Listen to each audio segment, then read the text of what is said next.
Justice congolaise. Après Matata Ponyo, Joseph Kabila est le tour de Mukama. Que se passait-il? Pour quelle image à l'extérieur? Mesdames, Messieurs, nous avons l'honneur de recevoir un analyste politique qui est avocat au barreau de Kinshasa Matete.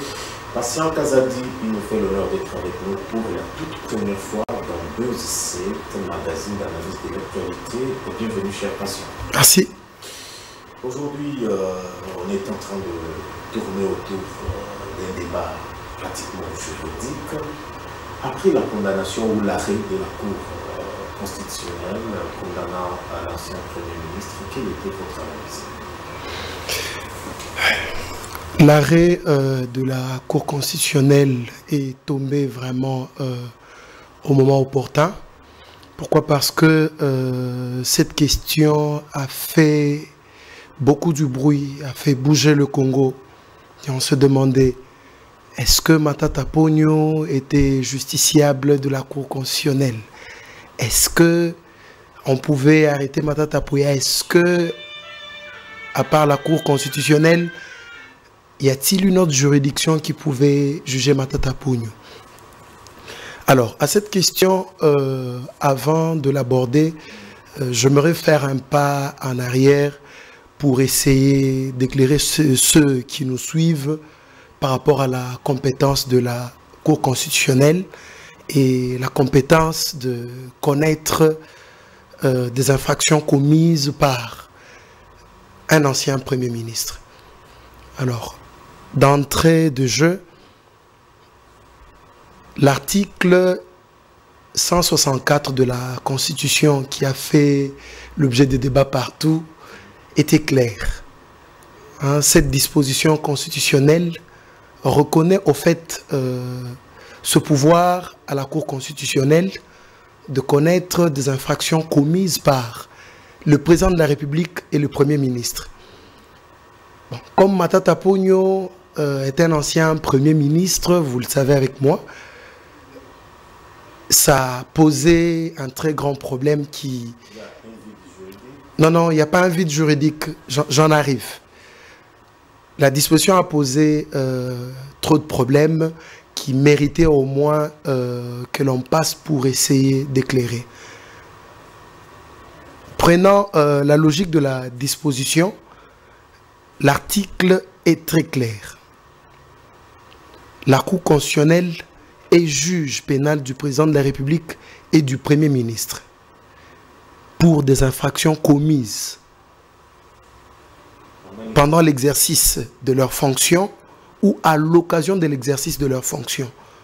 Déjà, vous comprenez que dans ces deux phases, il y a pendant l'exercice de leurs fonctions ou à l'exercice de leurs fonctions.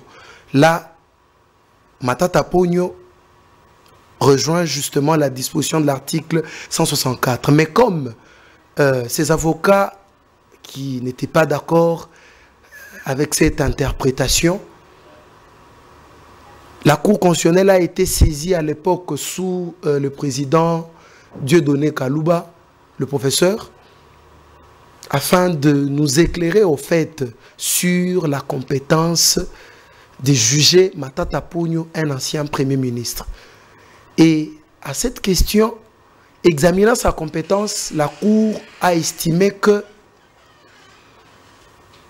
qu'elle ne pouvait pas juger au fait Matata Ponyo en qualité d'un ancien Premier ministre. Elle ne pouvait pas être compétente pour connaître des infractions commises par Matata Ponyo, alors ancien Premier ministre. Cet arrêt a fait encore beaucoup plus du bruit, beaucoup trop du bruit dans les médias congolais. Peu après, l'on s'est demandé, bon, si la Cour constitutionnelle, le sommet de nos institutions, le sommet de nos juridictions, au fait, se déclare incompétente pour connaître des infractions commises par Matata Ponyo pendant qu'il fut Premier ministre, comme ancien Premier ministre. Alors, quelle est donc la juridiction compétente pour connaître de ces infractions? Les réflexions, le procureur a saisi la Cour de cassation pour se dire, bon, si la Cour constitutionnelle n'est pas compétente pour juger Matata Ponyo, alors la Cour de cassation peut l'être. Voilà pourquoi on est allé saisir la Cour de cassation pour essayer d'examiner également, afin qu'elle examine sa compétence, qu'elle nous dise si elle est compétente pour juger Matata Ponyo. Les arguments des avocats de Matata Ponyo me surprenaient un peu, excusez-moi le terme. Ils ont avancé comme argument le fait que si la haute juridiction de notre pays n'a pas pu se déclarer compétente pour juger Matata Ponyo, alors la Cour de cassation ne peut pas se déclarer compétente. Cet argument qui ne tenait pas vraiment chez moi, cet argument ne tenait pas. Pourquoi? Parce que la Cour a été saisie. La Cour de cassation, elle devrait normalement examiner sa compétence. Après l'examen de sa compétence, la Cour pouvait alors se prononcer sur la question et nous dire ce qu'elle pense. Après débat, après, la même disposition qui posait problème est revenue. J'espère que pendant ce temps-là, la Cour de cassation a écrit à la Cour constitutionnelle pour l'interprétation de la même. Non, non. En fait, c'est après la saisine que la Cour constitutionnelle va tomber sur la même disposition. L'article 164 de la Constitution du 18 février, tel que modifié et complété à ce jour. C'est alors que la Cour, examinant l'argumentaire des avocats, la Cour constitutionnelle et les juges compétents pour l'ancien Premier ministre. J'en arrive et vous aurez la réponse. Alors, la Cour de cassation examinera la disposition et se dira, bon voilà, il me faut, étant saisi, éclairer l'opinion sur cette disposition, avoir le vrai sens de l'article 164 de la Constitution. C'est ainsi que la Cour va saisir, la Cour de cassation va saisir la Cour constitutionnelle, cette fois-ci pas en contentieux, comme le fut l'autre fois, ministère public contre Matata Ponyo, mais maintenant en chambre d'interprétation. Afin qu'il interprète, au fait qu'elle interprète la disposition de l'article 164 de la Constitution. C'est ainsi que la Cour va récupérer la disposition. Qu'est-ce qui a changé? C'est quoi la différence entre l'arrêt Kalouba et Kamuleta? En fait, l'arrêt Kalouba, c'était un arrêt au fait, qui se prononçait sur ce pourquoi la Cour a été saisie. C'est-à-dire nous dire si réellement elle peut connaître des infractions commises par Matata Ponyo ou pas. La particularité de l'interprétation de l'article 164 avec Kamulete est que ici, la Cour n'est pas saisie comme l'autre fois en contentieux. La Cour est saisie en interprétation. Et maintenant, elle interprète la Constitution. L'arrêt Kamulete devient ce que nous appelons un arrêt de principe en droit administratif. Un arrêt de principe. Contrairement à l'autre arrêt, la Cour ne peut pas se redire. Elle ne s'est pas redite. Donc, la différence entre les deux arrêts prouve à suffisance que la Cour ne s'est pas redite. La Cour s'est seulement prononcée sur l'interprétation de l'article 164 comme juge pouvant connaître, juridiction pouvant connaître au fait de la constitutionnalité de l'interprétation. Est-ce que la procédure dans l'affaire Matata, vous, en tant que juriste, a été respectée? Voilà. Pour revenir sur la question de la procédure. La procédure de la levée d'immunité est connue. J'espère que Matata Ponyo était assisté par des professeurs d'université. Laurent Onyemba, maître Raphaël Nyaburungu, mon prof. Et ce sont des professionnels de droit qui connaissent bien cette procédure. Alors, la levée d'immunité telle que faite à l'époque, dans le dossier Matata était faite en monnaie due forme. Matata Ponyo comparait. Et lorsque Matata Ponyo comparait, les immunités déjà levées comme sénateur. Il comparait, nous poussons vers les élections. Les gens crient au chantage.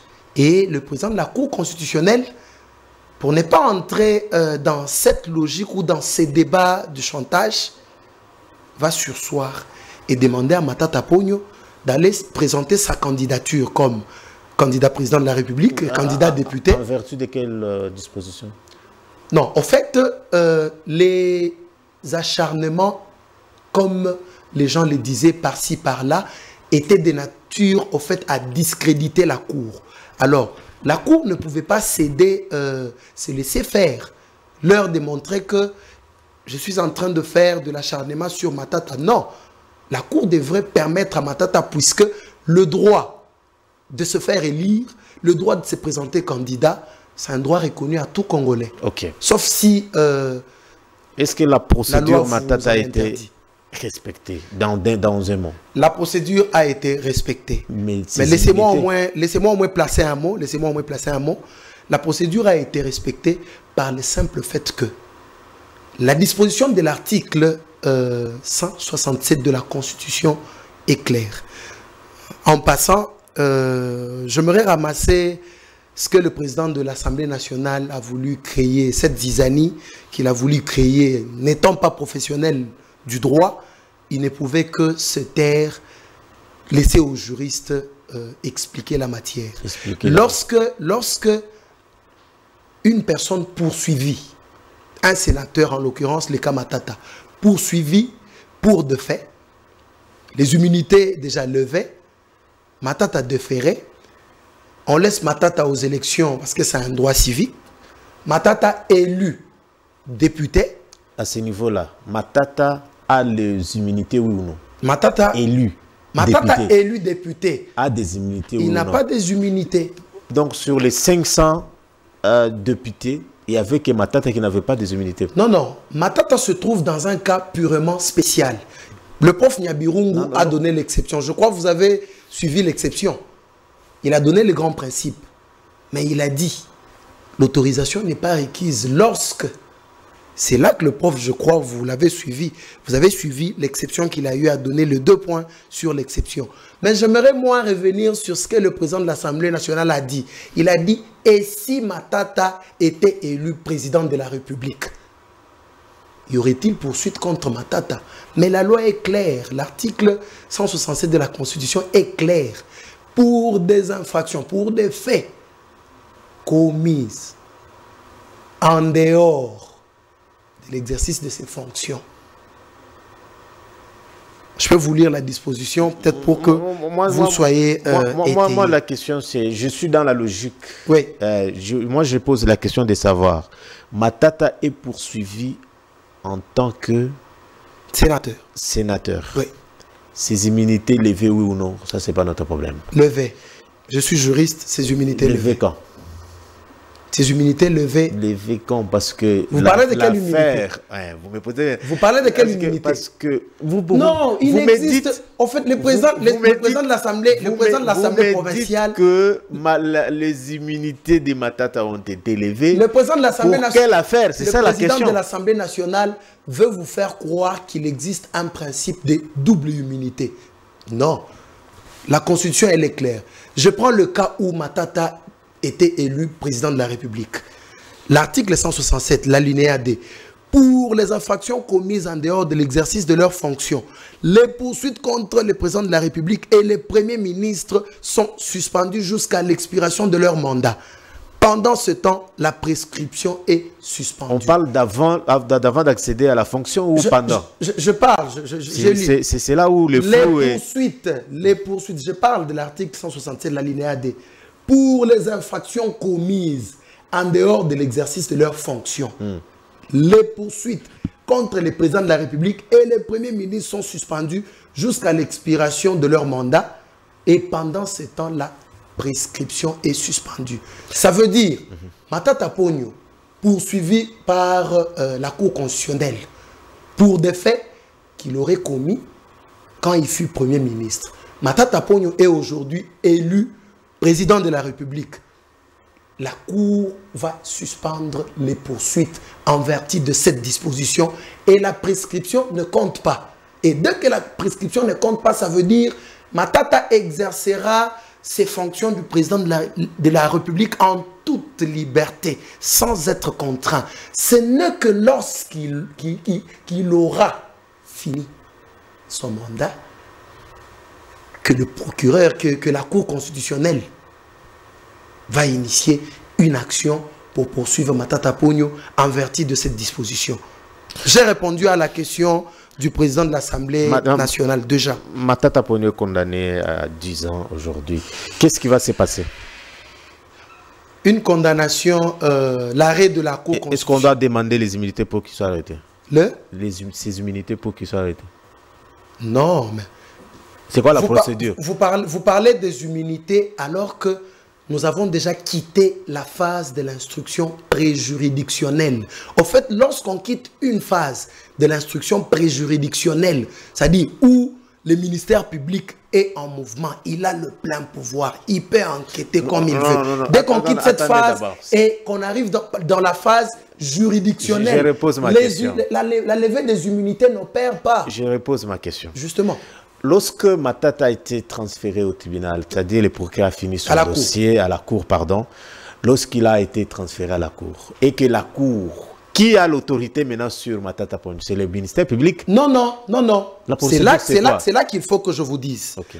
Lorsque le ministère public, lui qui a habilité à rechercher les infractions aux actes législatifs et réglementaires qui sont commis sur le territoire de la République, lorsqu'il clôture son instruction et qu'il estime que suffisamment il est éclairé, il fixe le dossier auprès de la juridiction compétente qui doit connaître de l'affaire. À ce moment-là, nous, en droit, on dit qu'il perd ses pouvoirs exorbitants d'enquête. Ça, c'est avant. Ça, c'est avant, non? Non, mais dès qu'il fixe seulement le dossier, il perd directement ses pouvoirs exorbitants d'enquête. La Cour ou le ministère public? Le ministère public. Quand est-ce qu'il récupère? Quand est-ce qu'il... Ah, jusqu'à l'exécution du... Il ne peut pas revenir pour commencer à réinstruire. Non, non, pas réinstruire. Moi, ma question est que Matata est condamné. Oui. C'est quoi la procédure pour qu'il soit arrêté? Qui a l'autorité aujourd'hui sur Matata? C'est le ministère public. C'est l'exécution. On est maintenant dans la phase d'exécution. C'est le ministère public ou la Cour? Aujourd'hui, c'est le parquet. La Cour s'est dessaisie de auto. C'est tout. Alors, la Cour s'est dessaisie. C'est là où moi je suis. C'est quoi la procédure? Parce que Matata est dans la disposition du ministère public. Voilà. Alors, c'est quoi la procédure? Est-ce que le ministère public doit écrire, redemander, s'adresser à l'Assemblée nationale? C'est quoi la procédure? C'est là où il y a les débats maintenant. Déjà que l'arrêt de la Cour n'est susceptible d'aucun recours. Mais il y a des juristes qui pensent que la procédure est que Matata Ponyo et le ministère public doit écrire maintenant à qui? À l'Assemblée pour la levée de ses immunités en tant que ministre. Non, j'ai dit, je ne vais pas citer, c'était toujours sur ces plateaux, je ne vais pas citer les juristes. Oh là là, oh dit que parce que la Cour, on va encore lever les immunités pour qu'ils soient arrêtés. Au cas où, selon lui, je ne vais pas les citer, au cas où l'Assemblée refusait de lever ses immunités, c'est jusqu'à l'expiration de la législature ou le mandat de Matata Ponyo en sa qualité de député qu'il sera arrêté. Et l'arrêt de la Cour tombe? Il ne tombe pas. Non, parce que l'arrêt de la Cour condamne Matata. Matata est couvert des immunités. Nous sommes pendant la phase d'exécution. C'est la procédure que Dieu demande. Et je pense que la plupart des juristes ont tendance à interpréter de leur manière. Ce que je peux vous dire à cette phase de la procédure en un mot, c'est que laissez le parquet exécuter. Ok. On prend le dossier Kabila, la procédure. Est-elle légale ou illégale? Joseph Kabila, l'ancien président. Un civil qui est poursuivi par des militaires. Okay. Est-ce que l'auditeur général qui normalement devrait s'adresser au Sénat? Alors, sur ce point, vous verrez que les analyses se diffèrent. En tout cas, ok, Voilà. ok. Les analyses se diffèrent.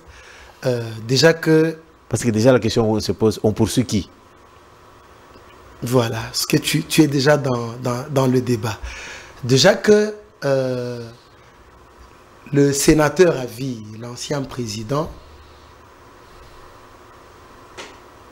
toutes les questions relatives à sa situation comme sénateur sont réglées dans la Constitution et dans le règlement intérieur. Mais il y a aussi la fameuse loi, la loi sur les statuts des anciens présidents.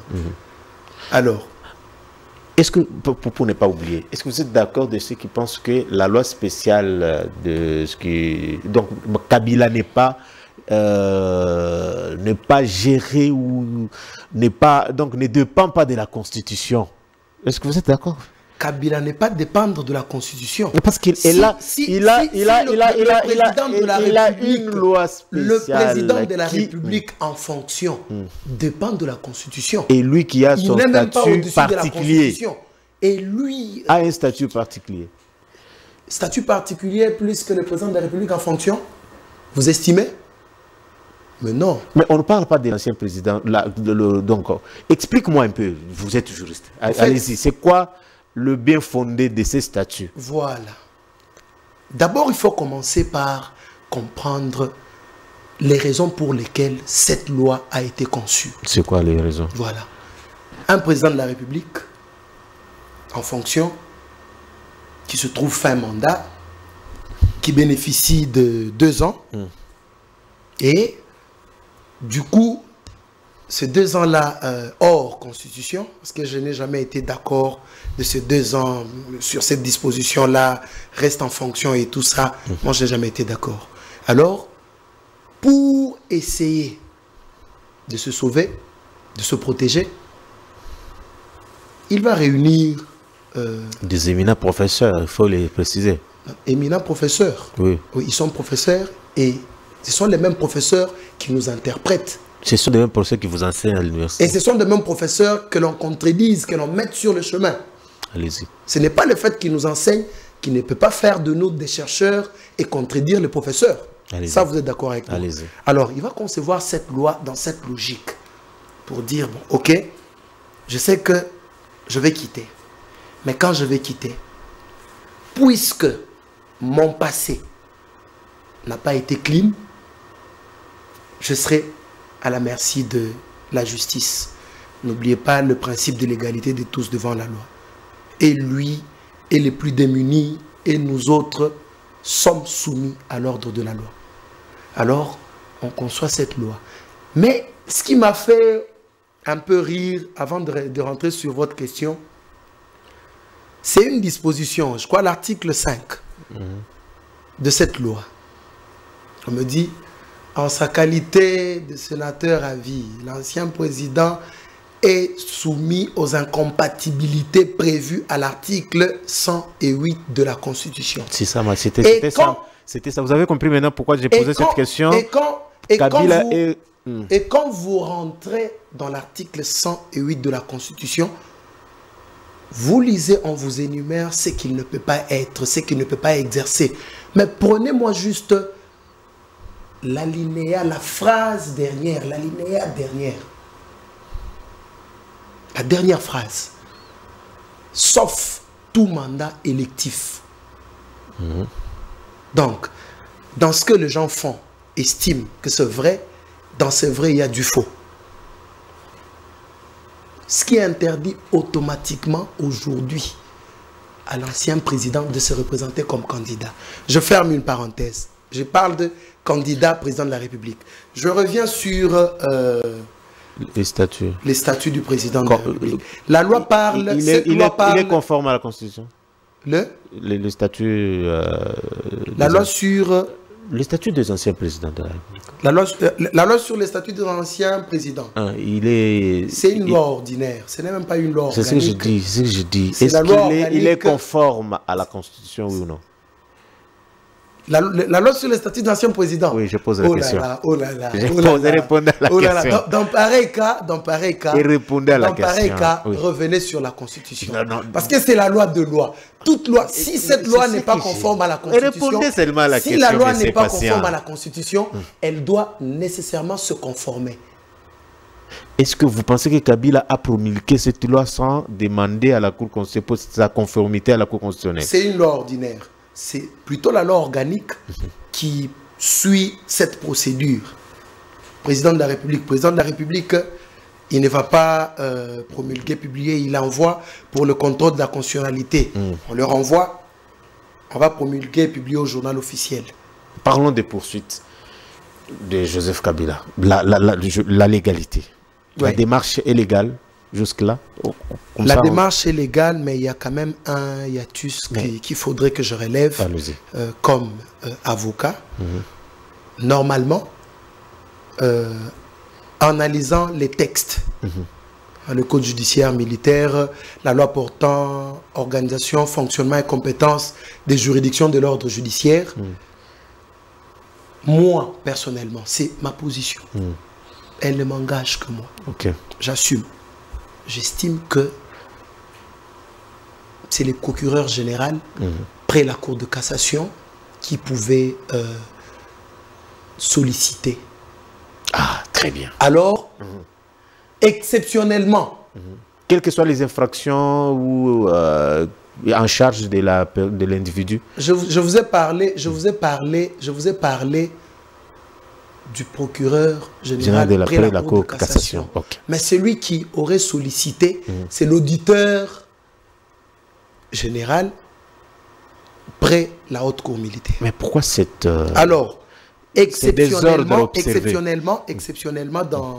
dans pareil cas, exceptionnellement, lui qui pouvait au moins faire, lui qui devrait au moins instruire et procéder à ses devoirs, ne l'a pas fait.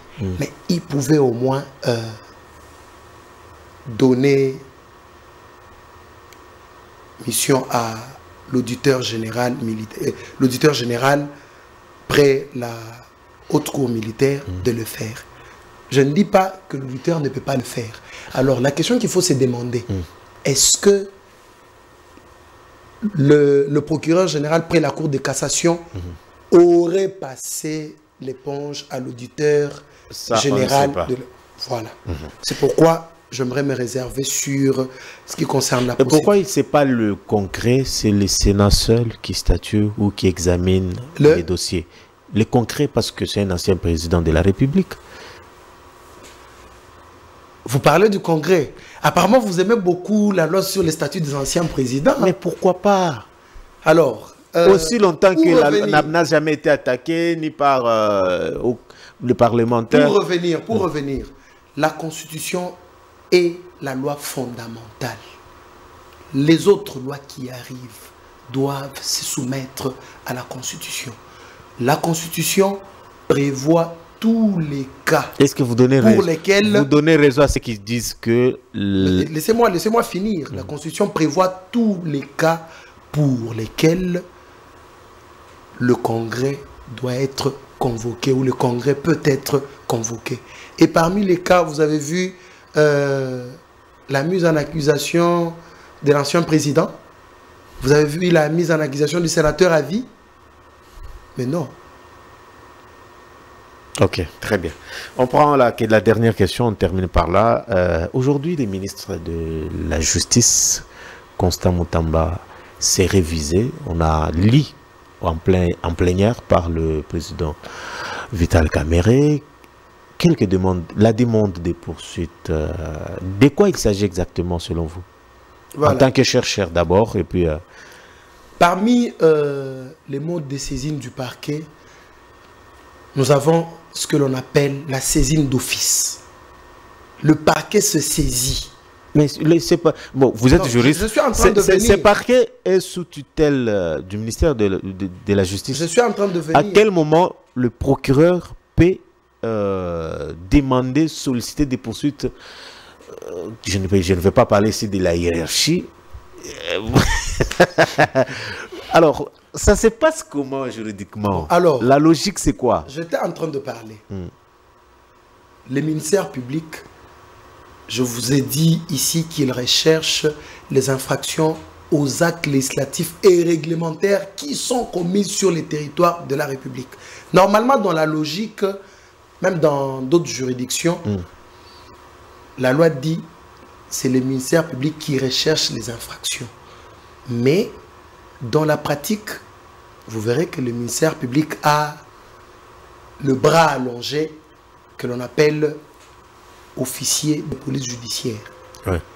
Mais ça n'enlève pas au ministère public son caractère de recherche d'infraction.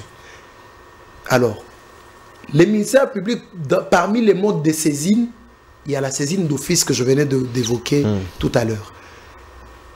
Il suffit juste qu'il y ait la clameur publique. Ok. Le ministère public fait quoi? Il se saisit. Et c'est le cas dans lequel nous nous retrouvons. Le ministère public s'est saisi par la clameur publique. On parle d'acharnement, on parle des règlements de comptes. Il n'y a personne qui est allé dire... Vous vous rappelez des conflits qu'il y a eu entre les magistrats, le Conseil supérieur de justice et le ministre de la Justice? J'en arrive, j'en arrive. Alors, il a estimé qu'il pouvait se saisir et il se saisit. Il a suivi la procédure. Nous sommes au niveau de l'Assemblée nationale. Mais cependant, l'article 17 de notre Constitution dispose que toute personne bénéficie de la présomption d'innocence tant que sa culpabilité n'a pas été établie par un jugement définitif. Toute personne, vous, moi, le ministre de la Justice, tout le monde, même le président de la République, il bénéficie du principe de la présomption d'innocence. Et jusque-là, Constant Moutamba demeure innocent, bénéficie de la présomption d'innocence. Il y a ceux qui pensent que Constant Moutamba n'est plus député, il a un suppléant, mais à quel moment on sollicite la levée de ses immunités? Il est ministre. Est-ce que c'est l'Assemblée qui doit lever les immunités? Il est ministre. Il faut écrire et l'Assemblée en informe son chef direct, le chef du gouvernement dont il fait partie, la première ministre. Mais commentant peut-être tout ce qui s'est dit, tout ce que les gens véhiculent, je pense que Constant Moutamba, c'est quelqu'un de bien. On termine par là. C'est un jeune qui a démontré au moins qu'on pouvait avoir et faire mieux. Mais je ne suis pas en dehors des textes légaux qui veulent à ce que lorsqu'il y a la clameur publique, que la personne soit poursuivie, que la personne soit entendue, si sa culpabilité est établie, que la personne soit condamnée. Mais s'il est innocent, que la personne soit justement libérée. C'est-à-dire, dans les deux cas, mon plus grand souci est que justice soit faite et parfaite. Pas une justice fallacieuse. Pas une justice basée sur les acharnements et autres. Merci. Est-ce qu'il y a un dernier mot? On a fini. Le dernier mot est que personnellement, comme juriste, chercheur, je souhaite que notre pays repose sur une justice forte, une justice qui repose sur les bornes. Parce que la justice élève une nation. Merci. Merci beaucoup, Maître Patient, pour avoir accepté notre invitation. C'est moi qui vous parler remercie. Un peu de ces cadres purement juridiques. Alors, mesdames, messieurs, c'est la fin de ces magazines. Je vous retrouve prochainement. D'ici là, portez-vous bien. Au revoir. Au revoir.